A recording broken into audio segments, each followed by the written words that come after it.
10th week nomination ప్రాసెస్‌లోకి ఎవరొచ్చారు? ఏం జరిగిందనేది ఈ వీడియోలో అయితే చూసేద్దాం. మన వీడియోకి లైక్ చేయండి. ఛానెల్‌ని సబ్స్క్రైబ్ చేసుకోండి. సబ్స్క్రైబ్ చేసుకుంటే నేను లేటెస్ట్‌గా ఏ అప్డేట్ ఉన్నా వెంటనే ఇచ్చేస్తాను. మీకు నోటిఫికేషన్ వస్తది. వెంటనే వీడియో కూడా చూడొచ్చనమాట.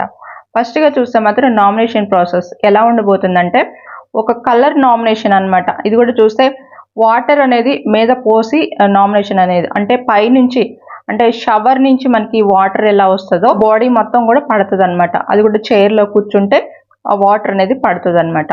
ఈ నామినేషన్ ప్రాసెస్ అనేది ఇంతకుముందు సీజన్స్లో కూడా మనం చూసాం. అయితే ఇక్కడ భరణి గారిని చూస్తే మాత్రం ఇమాన్యుయల్ నామినేషన్ అయితే చేస్తారనమాట.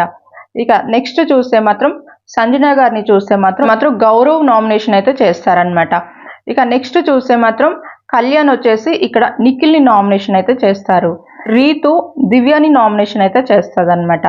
ఇలాగా మొత్తం మీద చూస్తే నామినేషన్ ప్రాసెస్లో చూస్తే భరణి గారు నామినేషన్లోకి వస్తారు, దివ్య నిఖిత నామినేషన్లోకి వస్తుంది, నిఖిల్ కూడా నామినేషన్లోకి అయితే వస్తారు. ఇక తర్వాత సంజన గారు కూడా నామినేషన్లోకి అయితే వస్తారనమాట. నాకు తెలిసిన అప్డేట్ ప్రకారం అయితే వీళ్ళందరూ కూడా నామినేషన్లో అయితే ఉన్నారు ప్రజెంట్ అయితే. నాకు తెలిసిన ఇంకొక అప్డేట్ ఏంటంటే ఈ వారం అది కూడా చూస్తే కెప్టెన్ కూడా నామినేషన్ ప్రాసెస్లోకి వచ్చే ఛాన్సెస్ వెరీ వెరీ హై అనమాట. వీళ్ళైతే నామినేషన్ ప్రాసెస్లో ఉన్నారు. నెక్స్ట్ వీడియోలో ఇంకా కొంచెం క్లారిటీ అయితే ఇస్తాను. మన ఛానల్ని ఫాలో అవుతుండండి.